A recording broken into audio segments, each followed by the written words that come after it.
Guys আমরা দুজন আসছি ঘুরতে, তো আমাদের সাথে আমাদের এলাকার একটা ছোট ভাইও আয়সা পরে পিছিয়ে পিছিয়ে, তো আয়সা পানির ভিতরে পয়রা খেল খতম হয়ে গেছে ওর। আর যদি আমরা ওর এই অবস্থায় বাড়িতে নিয়ে যাই তাহলে ওর বাপ মা আমার দৈরা কেড়ে জল ভাড়ায় দিব। এই কারণে আমরা এই জায়গায় গর্ত কইরা ওর হেন মাটি চাপা দিয়ে রাখবো।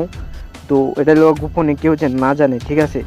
তো একে চুপচাপ করতে আসি কাজটা আমরা, কারণ গাইছে এই বয়সে জেলের ভাত খাইতে চাইনি, এক কথায় শেষ। তো আমি বুঝতে পারতেছি আপনারা এই মাছুম বাচ্চাটার চেহারাটা দেখতে চাচ্ছেন, আর আমি এতটা খারাপ না যে আমি এই মাসুম বাচ্চাটার চেহারা দেখাম না। তো এই হচ্ছে আমাদের নাটুস পুটুস মাসুম বাচ্চা।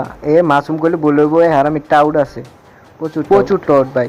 এই কারণে হয়তো নদীর মাঝখানে গিয়ে এই অবস্থা হয়েছে। তো কিছুক্ষণ পরে আমি যা শুনলাম এ নাকি মোড়ায় করা উঠতেছে। ও ভাই হাসাই দেখে কি রে, যাক ভালো হয়েছে, আল্লাহ আমগো মিশাইছে। যাক ভাই ভালোই হয়েছে, এরে জীবন ওই আবার কই যায়, মরতে যায়। এই হারামি জেলের বাট খাওয়াই ছাড়ো আমারে।